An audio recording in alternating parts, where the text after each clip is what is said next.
Hello, I'm the Just Connoisseur, and welcome to the Arsenal fan experience. Join me as I go in depth into the match that was.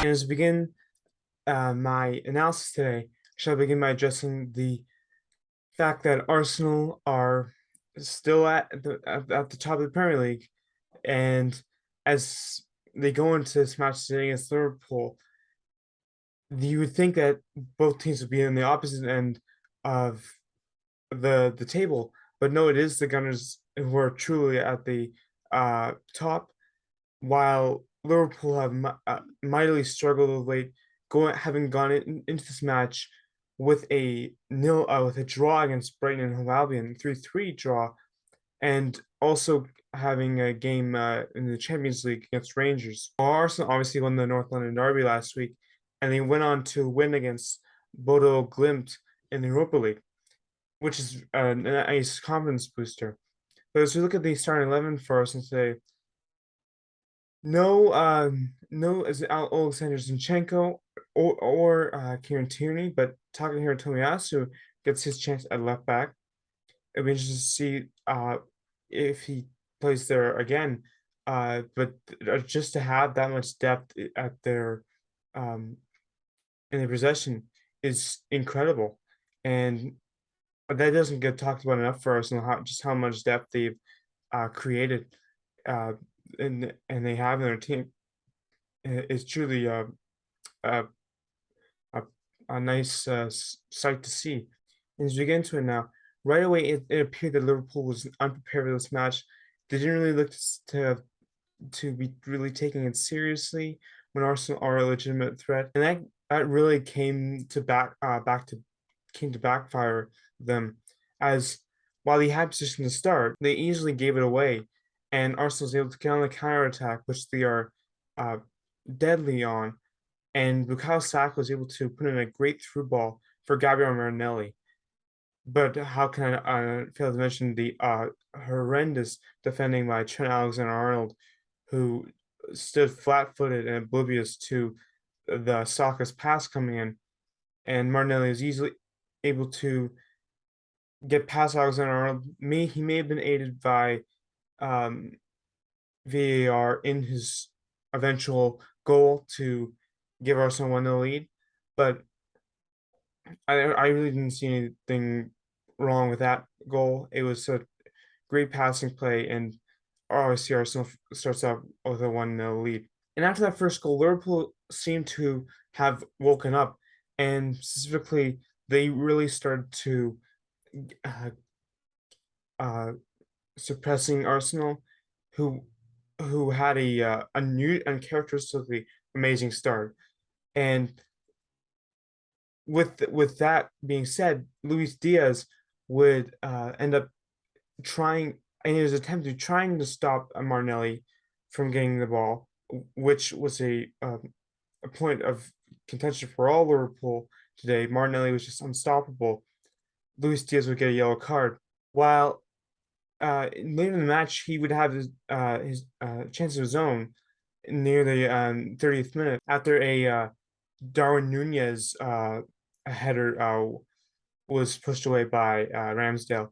And Diaz, after his yellow card, seemed to regain his excellent form that he's had this year, as he's been one of the lone consistent players for Liverpool, and specifically he delivered in a great pass for Darwin Nunez, no, who has struggled obviously so far in at Liverpool, but he finally got his what I believe is his first goal in the Premier League on that play to equalize it at 1. But unfortunately for Diaz, as much as impactful as he had been in the first half, he would actually pick up a major injury near the end of the first half off the Thomas Partey challenge, and as a result, he would have to go off. And it turns out now he'll be missing the next 6 weeks with injury. And so I hope that's something you don't want to see, especially if a player is talent. I hope he's able to recover completely. And going into the end of the first half, it you would think that Arsenal would be content with leaving the end of the first half with a draw, but that was in previous years they would be content, but not this year. And and specifically after a free kick didn't really work out for the Reds, Arsenal went on the counterattack, which they are um, brilliant in. And Gabriel Martinelli had a one-on-one against Jordan Henderson, and with Henderson not being the most limber of guys, uh, contrasted to the agile Martinelli, he's easily able to get past him and Trent Alexander-Arnold, who is almost uh, a joke on defense, or has been a joke on defense this year. And he got past it, and he returned the favor for Bukayo Saka's through ball earlier in the first half, delivering in a great through ball of his own to Saka, and Saka was able to get a boot on it past Allison and putting it into the back of net for a 2-1 lead. In the dying moments of this first half, might I add, a critical second goal that going into the end of the first half, a half that started off brilliantly, but Liverpool kind of regained momentum, and but the Gunners were able to get in that one last piece of action before the end of the first half. As we go into the second half now, unfortunately, that would not continue, as after Liverpool made a important substitution of Joe Gomez on for Trent Alexander-Arnold, who in his defense, and again, I will not make another joke about his defending, but in his defense, he may have been uh, nursing an injury of the past few matches, and for that, I will excuse his performance today. But Liverpool did end up finding their mojo back with Bobby Firmino, who came on for Luis Diaz, getting in a great ball off of Diogo Jota through ball into the bottom corner to equalize it at 2. And for that about 20-minute range there, it seemed very evenly matched, unlike it had been for most of the match up to that point. And it wasn't until the 74th minute where Thiago was was the culprit of a dangerous tackle on Gabriel Martinelli. He was just on fire, and the only way to stop him was to tackle him in the box. And as a result, it was a penalty to Arsenal, with Bukayo Saka stepping up. And obviously there's still the demons of the Euros from a year and a half ago that may be in his mind, back of his mind, but the guy is just so calm, cool, and collected.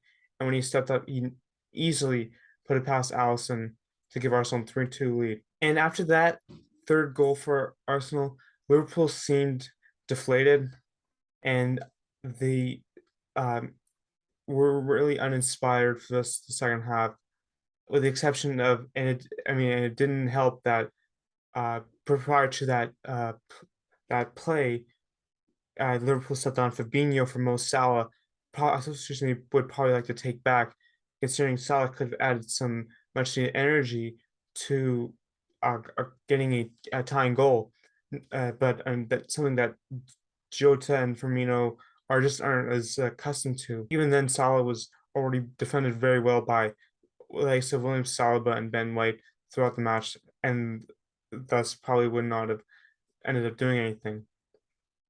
And as a result, Arsenal comes out of this thriller comes out of this thriller match with a 3-2 win over Liverpool. And it's a long time coming, and this is a type of match where it's a sweet victory for the fact that Arsenal have not defeated Liverpool in a minute, and to win at home as well is a cherry on top. Just an all around great performance from the Gunners today, whether it was in goal with Aaron Ramsdale, with the midfield again, Martin Odegaard, and obviously the man, and who I deem to be the man of the match today, and that is Gabriel Martinelli, with a goal and an assist on the score sheet.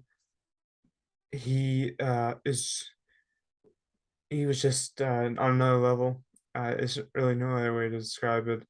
And in game in and game out, he is uh, a consistent part of their team, and he only increased his value with showing up in a match of this caliber. While Arsenal looks to a their next match at Leeds on the 16th, and while also going out to Norway to play Bodo Glimt again, they definitely could be in for a possibly a some difficult matches, but for the most part, I really had no major criticisms of this club, and it's a joy to see uh, that I don't have to be as critical for once, or Arsenal fans altogether collectively. Uh, then that's what success brings you, and the, with there only being 29 more games, I guess the countdown is on, but they still got to accept the fact that Manchester City is right behind them, 1 point behind them, and really motivated as well to get another Premier League trophy in their cabinet. So anyway, leave a like and subscribe if you enjoyed my reaction, and join me on the Arsenal fan experience next time as Arsenal takes on Leeds United. Arrivederci.